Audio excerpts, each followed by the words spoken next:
Hello friends, and welcome to Escaping the Mountains with your host, me, Breck Roll. Alright, day 2 of my project to build the display case for my rock and mineral collection. Let's get going.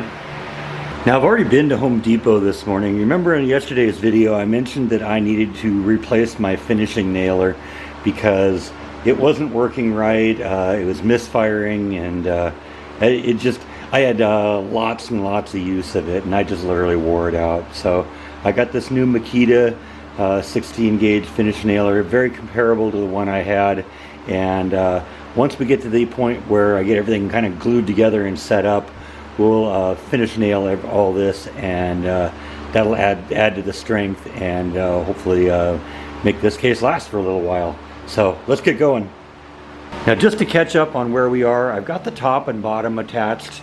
I'm actually starting a little bit earlier on the project today, so I'm hoping I'm going to be able to get this thing completely fabricated and hopefully stained as well. So like I said, let's get going.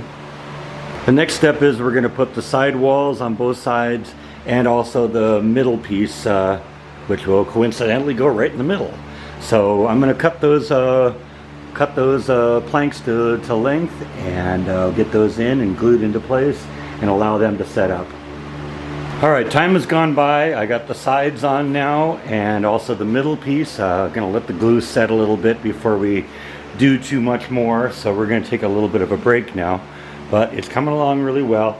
I think the next thing I'm gonna probably want to do is install the brackets inside that the shelves are gonna go onto, because that's gonna be something I want to get in and kind of get into place before we go too much further, because I want to be able to have basically the whole thing ready to go together once I get it stained and finished, and having everything kind of put into place so I know where everything's going to go.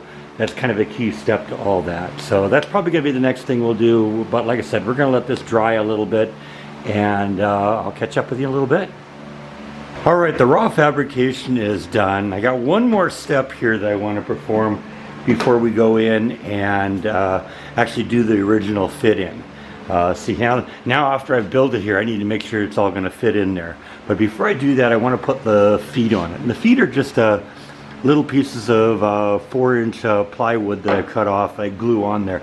What this is going to do is, what I'll do then after I get the thing finished up, is I'll put some like felt padding on here so that I can move it around easily and keep it from scratching the floor. And this is just kind of a thing that I've always kind of done with some of the pieces I've done, just to make it easy, kind of keeps everything flat and level. It provides support on the key points, because obviously this is a key point here, this is a key point here, and this is a key point there, and it just makes it so there's less contact being made with the floor, and yet gives it kind of a flat level surface to sit on. So I'm going to glue those into place right now. We're going to let them dry for a little bit, and I'm actually probably take a little bit of a break because I have a contractor coming over regarding the kitchen. There's been a little development on that, and what's going on here is I've got 3 contractors that have come in right now. One of them gave me kind of a verbal bid, which I considered, okay, that's about what I was expecting to pay for this.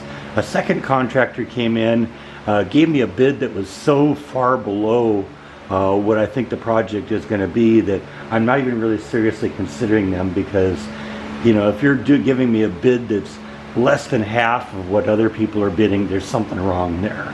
And the third contractor came in, actually is suggesting that maybe she has a contact to get me the cabinets at a better rate too. She looked at the bid I had for the cabinets, and she wants to bring her contractor in and have him look and see if he can get the cabinets for me for a better price. Like I said, I'm going to look at that. I'm not seriously considering that option, but you know what, I'll consider anything at this point to get the project done well. So like I said, once I get done with this, I'm going to let them dry for a little bit, and then we're going to wait for this contractor to come in before we continue too much. So I'll catch up with you in a little bit. I'll give you a report on what happened with the contractor, and I'll see you then. All right, the contractor came in, they brought their cabinet supplier with them and looked at my layout, basically took some notes about what was going on, got some dimensions. I had drawn up, and I showed you this a while back, that I'd drawn up kind of basic dimensions of what the cabinets were I was going to need, and they had... They looked at that and said, hey, can we have a copy of that? Because that seems like that's got all the information that we need. And so I made them a copy of that, and they're going to go take a look at that.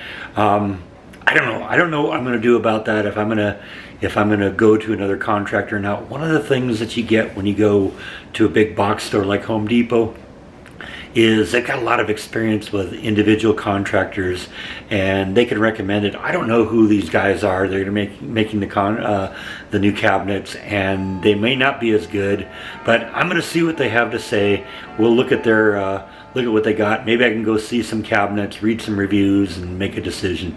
But one of the things I like, about going to Home Depot is they do a lot of this, and they know what the good contractors are, and basically they have a pretty healthy warranty associated with the cabinets. I don't know if I'm going to get that with this other vendor, and that's definitely one of the questions I'll have to go after. But we'll look at the price. I'm going to consider all options, and we'll do what we have to do. All right, so we got the feet on there and fairly well dried, and now is a good time to do the first fit in, just to make sure that there aren't any weird space things that I maybe didn't account for. I knew I'd measured pretty closely, and this thing's actually going to fit in here really nice. Now you can see there's a huge gap between the top of the shelf and the table below, above it. But I'm going to put like a face piece up here that's going to probably go up to about here. So you won't see all that. You won't see all the hardware under there. And the kind of nice thing about it is there's going to be a nice big gap in here that I can store stuff behind there really nice. Because what I do, that's my laptop from work. And I usually kind of just set it on the floor there just to get it out of the way. So looks like my estimates for the spacing is just about right. I've still got about a 3/4 inch piece of facing that we're going to put on the front of this, so you don't see the plywood, and that'll make that look nicer and make it look really nice and finished. And I still got to put the shelves in there, and like I said, I've got those shelf brackets that I'm going to install in there. But I think this is going to look fantastic when it's done. So I'm going to pull it back out into the garage. I'm glad to see this was kind of the oh, did I waste a whole bunch of time on nothing and now it's not going to fit moment, but it fits perfectly in there.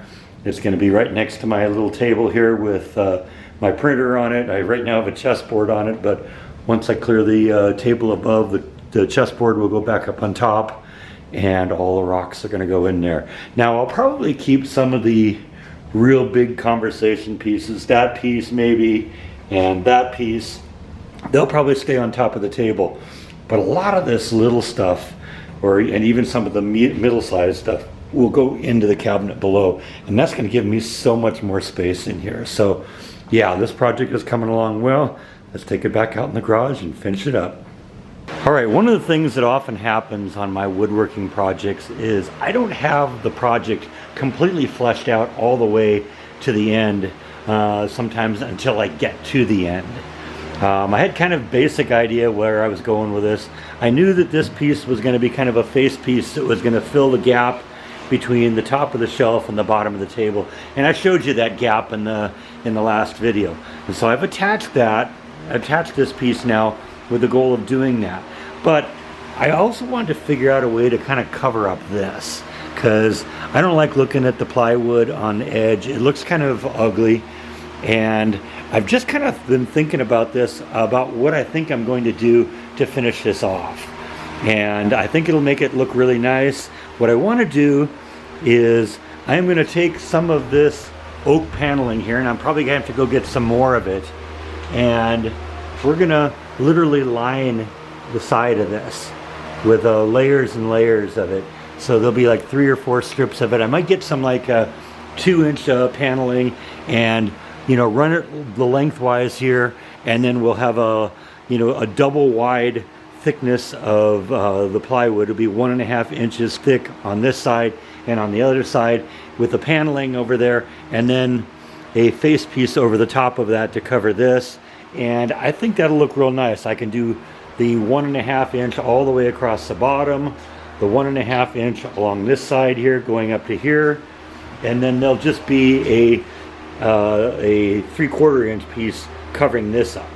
And then once I get that all done, then I'm going to go around here, round it out with a router, make it really nice, and I think that's going to cover a lot of this gunk up, and it'll make it look a lot nicer. Now I'm going to have to put some support behind this piece, because this piece is going to be real fragile if I do that. You know, you get one good bump and you'll knock it off. So I'll probably put some support pieces behind it to kind of hold everything up. Unfortunately, what that means is that delays the project. It's going to make this project take a lot longer, but it's going to be worth it because it'll look a lot nicer at the end. So we've gotten to the point now where I've basically spent the whole day doing this. I got one more day off of work tomorrow, and we'll do some more work on this then, but this may end up getting pushed into next week. And so, you know, that's how it happens sometimes. Like I said, I want to get this thing, make this thing look really, really nice. I haven't even begun to deal with the electrical yet on this, because I'm going to have to figure out how I'm going to put all those tape lights in here, and string all of the lights for the black lights for, and all that. That's all going to be part of this.